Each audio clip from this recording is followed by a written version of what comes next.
in Fairfield, Ohio, and Terry first talked to me and said he wanted to see if it was possible for me to kind of give a little bit of a rundown as to competitive show choir, where we've been, where we're headed, and what was really great about this was I just finished my master's degree, and my research project was on the competitive show choir field, and especially we had to limit it down to the first beginnings of it, because once we started investigating it, we found out that there's so much that you could talk about. We wanted to try to narrow it down. Of course, my advisor said, let's keep it to maybe the first 10 years or so.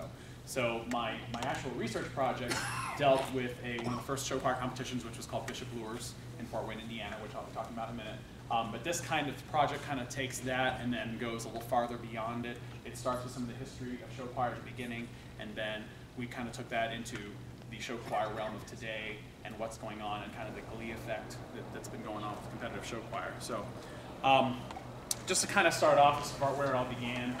Some of you may be familiar with Fred Waring and the Pennsylvanians. One of the things that we talked about briefly when I did my initial research was just how the culture of the 40s and 50s and how the advent of TV really brought entertainment into people's homes, and how the radio and the influence of like the sing-along with Mitch and some of the stuff that you would have back then got the family singing together. And so they would be maybe singing in church during Sundays or whatever, but then they'd also come home and it was a family gathering to watch Sing Along with Mitch or the Lawrence Welk Show. And it was based pretty much on popular music of the day. At that time, popular music of the day was more than just the current top 40. Of course, rock and roll at first was shunned, and then as it got to be more popular, certain groups, of course the Ed Sullivan Show brought the Beatles on, and as things kind of switched over, you ended up having rock and roll and some pop music that actually drifted in. But a lot of folk tunes, a lot of initial swing style or family style entertainment, watching Fred Astaire, Ginger Rogers, and the more classical stuff soon eventually evolved into being more of the contemporary popular music. You can see it's actually put the Lawrence Welk Show from the early days. You can notice the backup choir behind in the dresses and suits and whatnot. Or that's the current, if you've seen any Saturday Night Live, they have a skit they do very often with Kristen Wiig being one of the sisters of kind of a spoof of Lawrence Welk, which if you don't know Saturday Night Live, that probably won't make sense to you. But the first swing choirs that started off, there were several groups that started off many, many years ago. I know locally, not too far from here, Lafayette Jefferson had a group. Richard and Kevin, we might have to correct me here. Is it Jaeger? Jaeger? Okay. Richard Jaeger. He was one of the first guys not too far from here in Lafayette that had a very early program. La Crosse, Wisconsin had a very early choir. The group where I'm at, Fairfield Choir, started in 1967. Plus there were many other groups that started off. That's Fred Waring with his group. The Singing Hoosiers and the Ball State University Singers are also two collegiate groups that also were very early on in the day and are still in existence today. And some of the things that you'll notice that even show choirs today still replicate is the outfits. The girls all being in the same, the guys usually having some kind of suit. Of course, they kind of did the blazers at the time. But you can notice even something down to like the bottom picture with the girls' feet being in the pretty third position and stuff that you would see that show choir still today emulates. The band played an integral aspect as well with live accompaniment. Started off often with just the drums and bass player. Many groups eventually added in the combo as far as the full horns, and you can see again the top picture over there is a guy holding the trumpets on the sides, and that soon became a necessary impact for the show choir show as well. And to this day, most scores, score sheets and competitions are based on combo scores as well, and the instrumental part plays an integral aspect of that. Bishop Lures is kind of where it all began as far as show choir competition. Bishop Lures High School is in Fort Wayne, Indiana. It's a private Catholic high school. It's Bishop Lures today. What's very interesting is the actual front of the school looks identical pretty much to what it did at that time. Of course, they've repainted and things, but that same initial front piece there of the building is identical to where it was back when we started. And there was a guy by the name of Father Fred Link. That was Father Fred Link back in the day. It was one of the competitions of Father Fred Link today, who was the director at the time. He was a choral director, and in 1974, he had a plight very similar that we can all relate with, I'm sure. He was trying to build up his program and try to build up more people into the singing program. He actually had a group there led by Father Forrest called The Trees, and it was a folk rock group. And Father Forrest and the Trees was kind of a traveling music show that they would do for Father Forrest and the Trees. They would do a traveling music show from place to place during the year, especially during the holidays, and they would bring their group around. And eventually, Father Forrest left, and it became the Minstrels, which today still exists. The Bishop Lures Minstrels is a show choir there. the swing choir ended up kind of molding into a recruitment tool for the program. Father Fred Link now, he's a Franciscan minister. He actually lives in Cincinnati now, and he does a lot of stuff in the community as well as abroad with many different outreach outs and things that he does for his ministry. So he's not there any longer. But some interesting things about that. Before Bishop Luers, there were some early competitions yet before then. Northwest Swing Choir Festival in Portland, Oregon was in 1968. And even though they called it swing choir, it was primarily vocal jazz. And most of the competitions that started off before Luers were mostly stand and sing, jazz music kind of stuff. The Reno Jazz Festival in Nevada in 1971 was an early one as well. But the Luers Swing Choir Invitational, the first one was in 1975. They did actually have a year before that where they did a folk festival, which some people consider was sort of like the lead up to Luers. But the actual official first one was 1975. And now, even to this day, we still consider Luers to be the standard in which show choir competitions are today. From the way it's fashioned with the host school to homerooms and the decorating of the homerooms and the score sheets and the prelims and finals, all that stuff that most show choir competitions have today. It's sort of the standard. This next clip you're going to watch is actually the opening credits from the 1980 Bishop Luers Invitational. There was a local TV station in Bowling Green, Ohio, WBGU, which was actually my undergrad where I went to Bowling Green, that filmed the Bishop Luers Invitational for many, many years. And as Bishop Luers increased in popularity, soon the PBS stations carried it all throughout the United States. It was even shown in Russia, and they actually attribute, they won an award for that, and they attribute showing the mass media influence and the pop culture of the West and Russia was something that could have actually helped to end the Cold War because of bringing the pop culture over there. So it's almost the Glee effect on a more broad world standard by bringing this over there. And this was a clip that they showed throughout.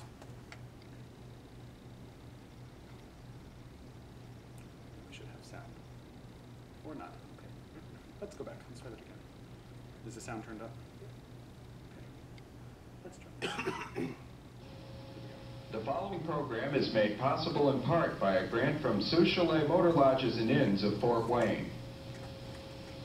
Oh, it's no be a thing if it ain't a bell swing.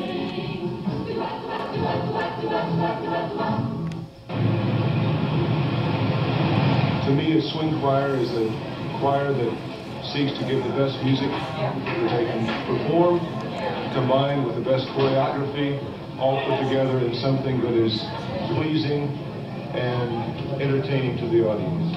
Music first.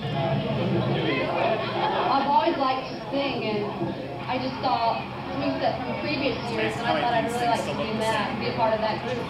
Just the glamour of the show, the hard work and participating with all your friends in choir and singing and just being a part of it, really, it's just fun. You have to dance and sing at the same time, and it takes a lot of energy. And you have to sell. You have to make people love you and have.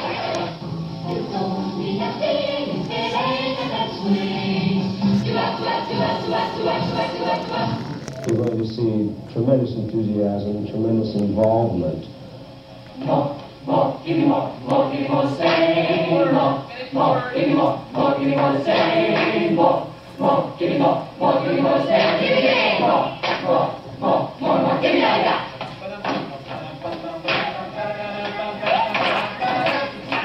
They're always psyched. Anytime you go into a competition, psych is real important. And what we have to concentrate on is channeling that energy and that psych in the right direction to get just a good performance. It's great. You love it. You go over, you just keep rehearsing all the time, and it makes you really, really, really close. It's like a unity. They get to develop as people. They never end up the same as when they start. There's much, much more to them after they have gone through one of these contests or gone through a swing choir program. They're sure of themselves, they know who they are, and they know that, by God, they can get out there and talk to somebody else. This is a competition we're here to win. They're here to win. And so I hope they do a great job and go away feeling they did their best, whether they win or not. But I hope they all want to win real bad. Like those balls that she cried,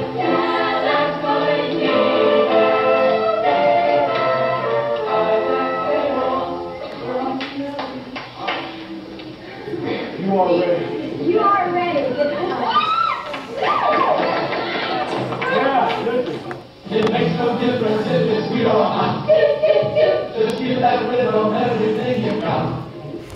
And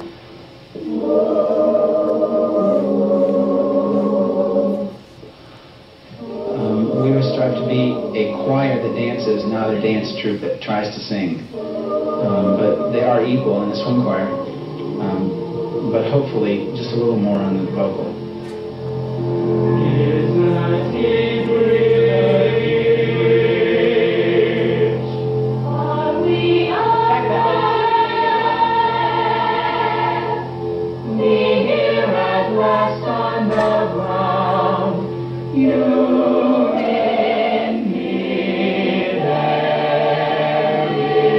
There is a musical in Florida that we participated in last fall at the Florida World International Music Festival in Orlando, Florida, and we were awarded a gold medal here on that festival. Isn't it great? Don't you walk, don't you walk? Wonder keeps carrying. Well, we've been here 3 times and we've won the contest 3 times. It wouldn't be hard work because I know everybody works hard, but I guess just trying to outdo ourselves each time, not trying to beat somebody else or not trying to be better than somebody else, just other than ourselves. He just told me I'll sing, it ain't gonna swing.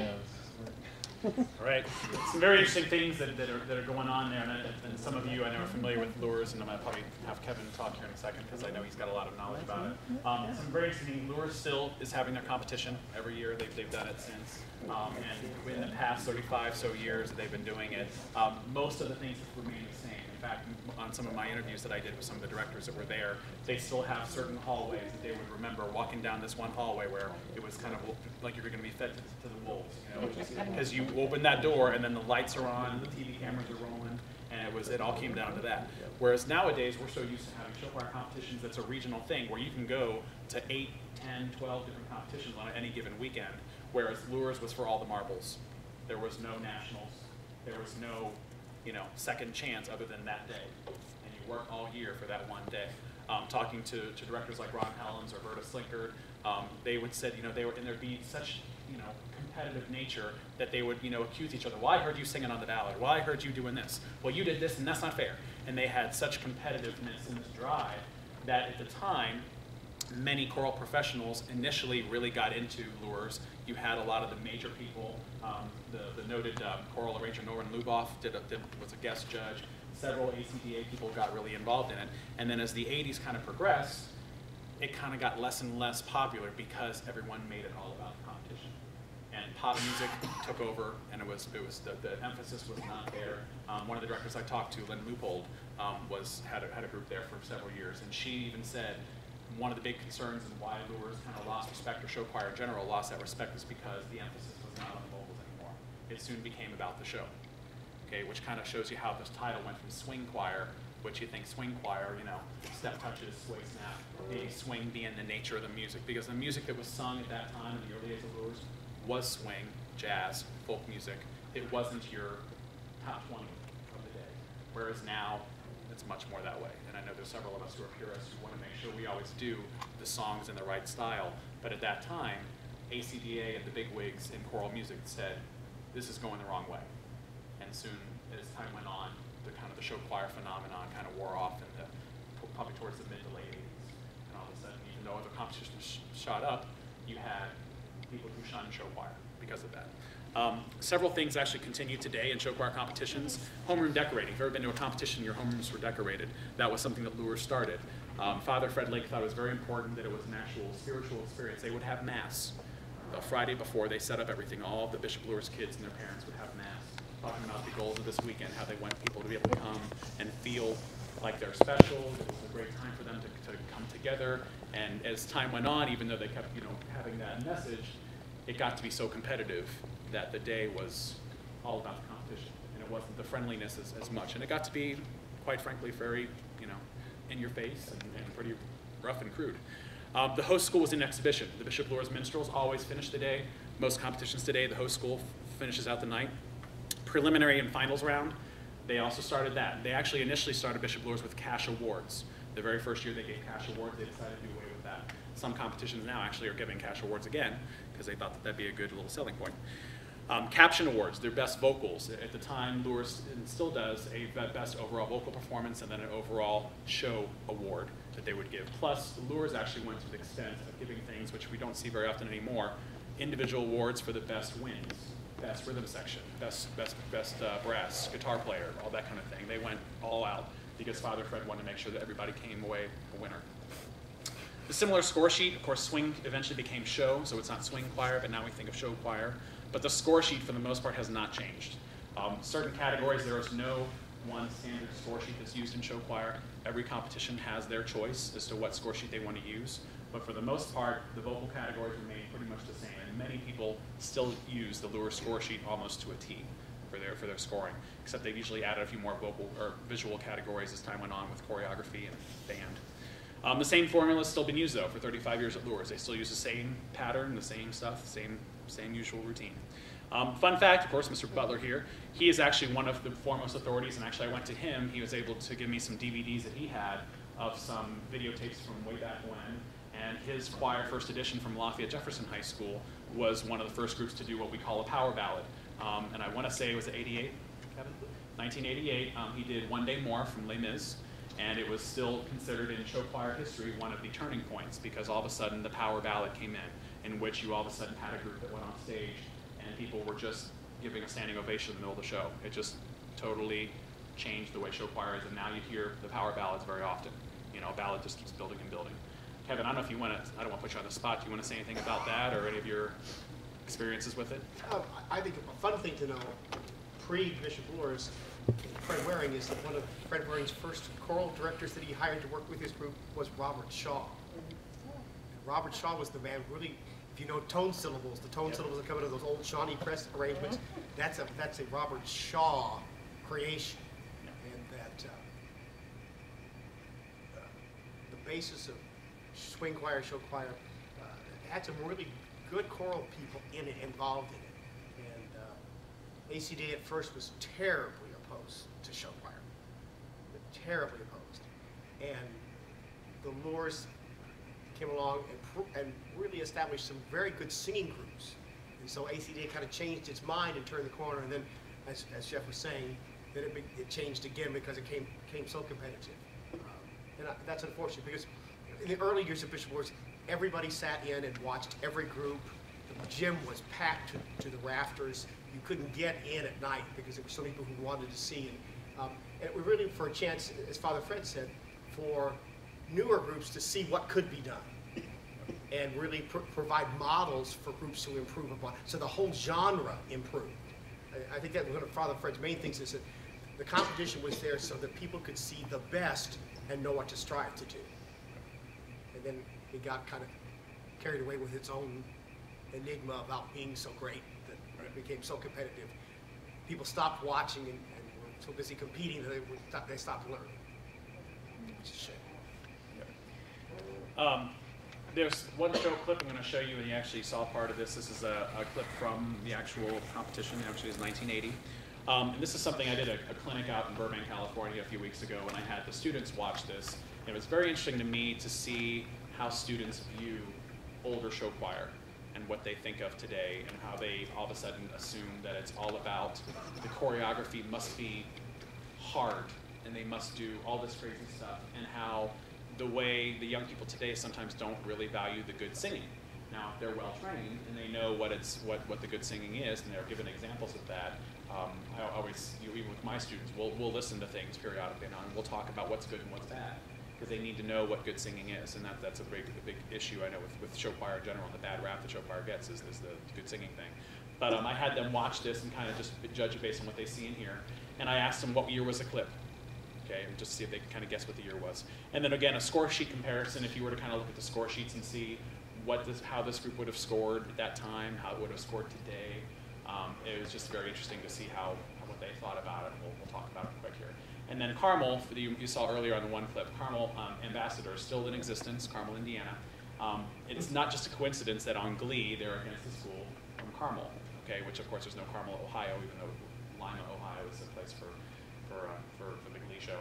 But there's not just a coincidence there, and I know, and Kevin also knows Ryan Murphy, the guy who did create the Glee show, and from my research too, there were several people who were in the initial creative team of forming Glee, and they wanted to make sure there were some, you know, accurate things there, and some show choirs were used in their actual pilot episode to show, you know, show choir and show what show choir is today. But this is a clip for you. This guy is still emceeing to this day, Larry Bauer, still there. Certainly is.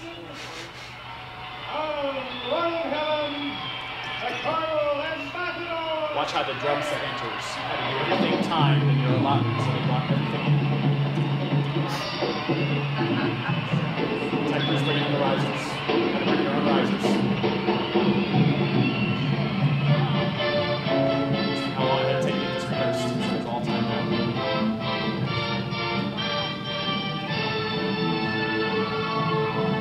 No wireless. I don't know what forever is, and I just know tomorrow my name, but now it's here and wonderful, and I only want more of the same.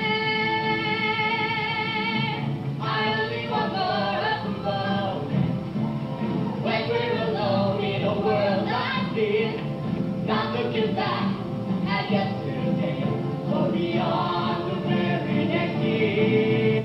Whoops. Sorry about that. Oops. Hold on. I'll be quick. Let's try it again. Championship sing-off from Carmel, Indiana. I'm not sure if I can skip forward on it. I'll tell you what, let's try this instead so we can see it. I can pull up a clip here. Championship sing. And wonderful, and I only want more of the same. I only want more of the moment when we're alone in a world like this, not looking back at yesterday or beyond the very next year. Oh,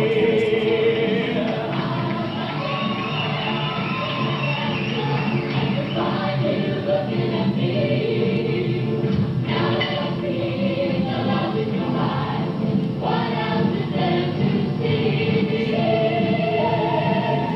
What else do I need that one day at a time? One dream at a time to come true. What else do I need? Nothing more than more of the same.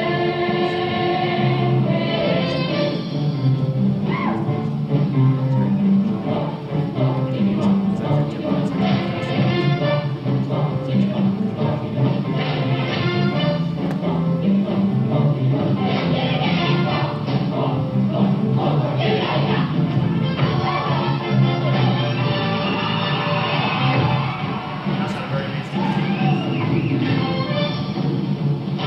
I want it, I need it, you got it, to make me more. I want it, I need it, you gotta give me more. One of the changes you can see is those people on the sides were the stage crew. They were all students. We couldn't use any adults in those days. So we had stage crews to move stuff. They were all students. And oftentimes they were choreographed as well.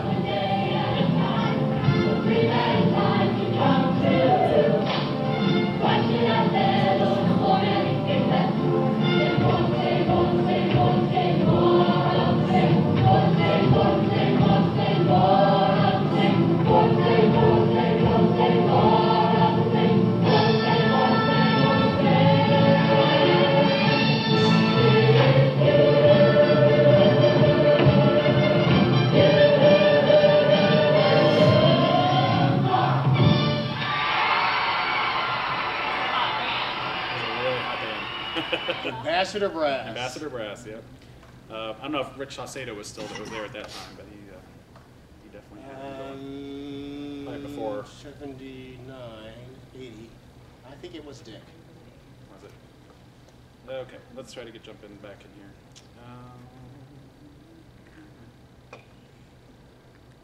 Okay, hold on a second. Okay. So just to kind of like sum up, Terry wanted to talk here in a few minutes too about just some things, but just to kind of show where show choir went from there, from kind of my research kind of stemmed from 75 to about 85, so I know I'm jumping here to more current stuff, but it was one of those things where for anyone who's pursuing their master's, doctorate, whatever, we left kind of a lot of options open for show choir's evolvement through the late 80s into the present day. So I'm going to kind of jump forward here into more current things.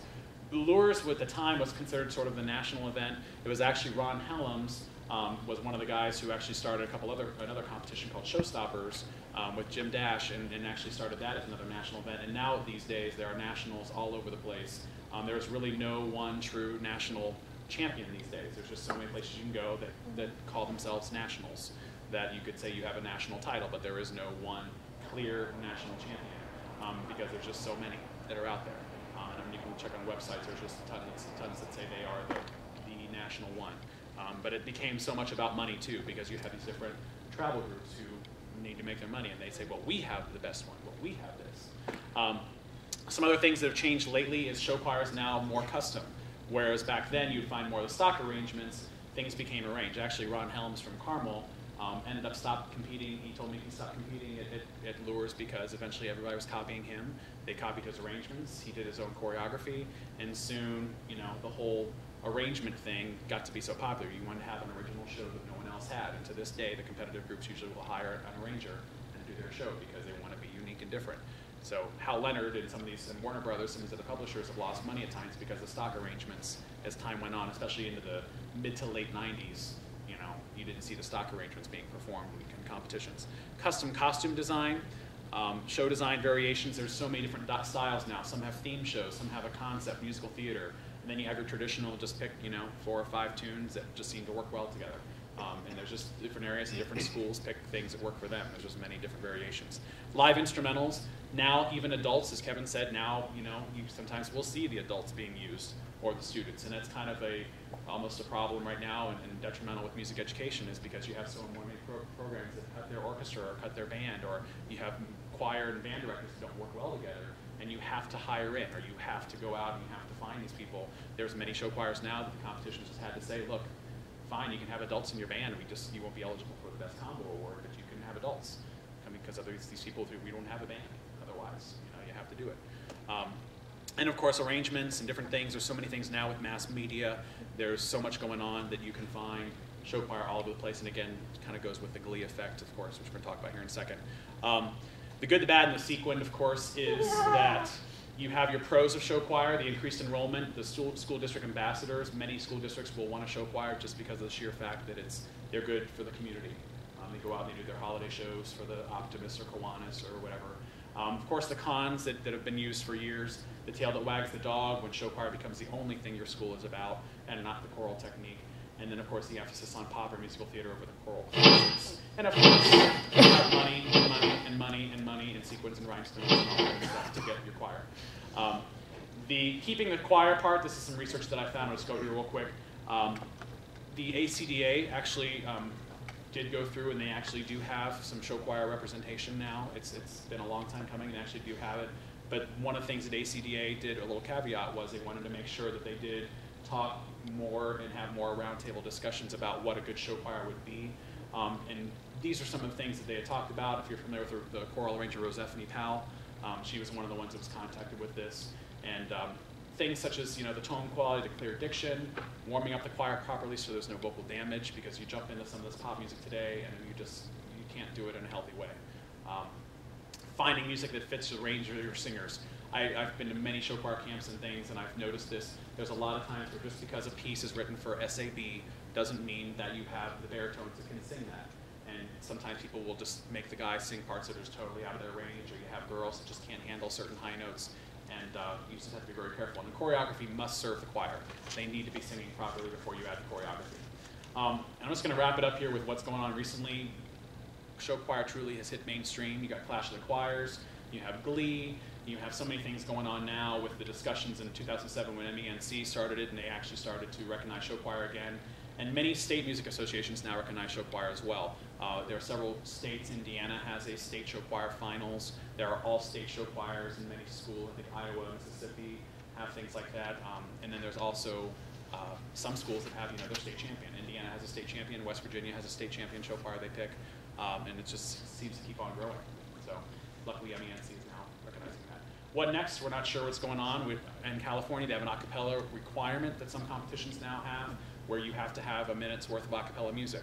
And that's actually been, I think, in my opinion, is a good thing, because it actually forces choirs to work on those things and the tone, the blend, and the balance that it takes to do that. Of course, more classical choral pieces are kind of coming into play now too. People are going back to those. Say, how can we work in, Mozart's Requiem into this show? How can we work this in to really show off our classical nature and do this? And that's something that's happening. Funding for programs and costuming seems to be a constant thing with the economy as it is. We're not sure what's going to happen. And then, of course, competition saturation. With 20 different competitions every weekend, you never know where you're going to go. There's just so many out there. You almost kind of lose a bit of the aspect of the true competition like it was with Lures to begin with. And, of course, mass media and what that's going to do with what people think of with Glee. And, of course, there's always people come up to me, oh, yeah, you got a show choir. It's like that Glee thing, right? And I'm like, no, our principal would never let us do that, and we can't do this, and it's not about this, and we don't have the pregnant girls all the time, and all that. So it's definitely been kind of a change. To sum up kind of some things here, these are just some questions that are some discussion questions, and of course I'm here after if you want to ask me some questions. But I asked the students when I did this clinic in Burbank, I gave them a score sheet, and I said, how can you play the score sheet? Because when it comes down to it, you really only have one category of the score sheet that the judge can actually give his or her opinion, and that's the overall show.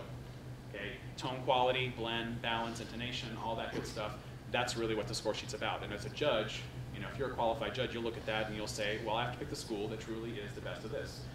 Kevin has a really good thing that I know he talks about with your cookie thing, which, I don't know, mind if I just tell them? I think most of them probably heard it. The whole cookie story, of course, some people like the peanut butter or the snickerdoodle or the chocolate chip, and you'll have certain judges that'll feel the same way. They have their preference of what they see as good show choir, and you may do something totally opposite. And you just hope that the panel of judges at that competition can see your show for what it is, and they give you the benefit of the doubt that they're going to give you, the credit that you earn. And again, any other questions you have, if you looked at that, the students in Burbank told me that they thought the Carmel group probably wouldn't have made finals these days, and I said, well, explain to me why, and they almost all of them said, well, that soloist is a little out of tune, and their choreography was easy, and we end up getting more into a discussion of, well, what is good vocal technique? Well, what would be good? What do you consider good, and can you consider something good from 1980 be good in 2010? And so it's a really good, interesting thing to kind of play off of there for that. So I think Terry's got some stuff, but I don't know if he's here yet. He said walking in the door. Yeah, there he is. Cool. But yeah, I'll be here after if you have any questions. You're on. Thank you. You're on. You're on. You get lights, Ken? Thanks. Hey guys, how's everybody doing? Good. I was watching the presentation going, yeah, I should have did mine first. So what I gave you here, I just gave you a packet. What I originally had, I had that up on my website because I get a lot of calls from groups that say, hey, how do we get started? How do we start? And I know, for example, me and Rachel Glenn here, she's one of our feeder district schools. Same with Ms. Haskin. We're developing programs from scratch. So this is really just an aid to assist in those types of things. It's not to insult your intelligence by any means. It's just information that you can go and use as reference material. And I can elaborate on anything in there that you find. I'm not the know-it-all, be-it-all, but I can provide that information to you. So what I'd like to do is I'd like to take the next hour. You're actually leaving, so we'll try to get that started now because you'll be gone in about 10-15 minutes. The next hour to kind of open it up as a forum, because we have what I like to call the A-team here today, who are clinicians. So did they do well for you today? Yeah. Yes, very helpful, very knowledgeable, very intelligent, and they all run very successful organizations and groups, track a history of success. So what I'd like to do is open this up to less of a, I'm going to present information to you, and more of a, hey, go pick a clinician, go talk to them, pick their brains, pick their minds, and just figure out, you had that one question you've always wanted to ask, and most of you seen all of their groups, I'm assuming? Okay, so, and if you haven't, they're awesome, so pick their minds and brains and see if you have questions as to, well, how did you do fundraise for your kids? How do you get the final product together? And I also want to say that next year, I will be utilizing the drum kit rolling in and playing. So I will see that on any of your shows. So yeah, let's open up and do that. And if there's any questions of me or any of the clinicians here, feel free. Jesse Diaz is, bless his heart, he's got all your kids right now. And he's doing a great job, and they're just having a blast, and they're doing karaoke. So, you know, he won't be here to answer any questions, but I'm sure we can exchange email addresses. This will be a good opportunity to network, and, you know, exchange phone numbers, emails, addresses. You know, all these guys, I'm sure, are available for hire. No? They're like, no, this is the last gig we're taking. Yeah, I would say just move over and kind of, you know, just talk and ask and answer questions. Speed dating? Yeah. So,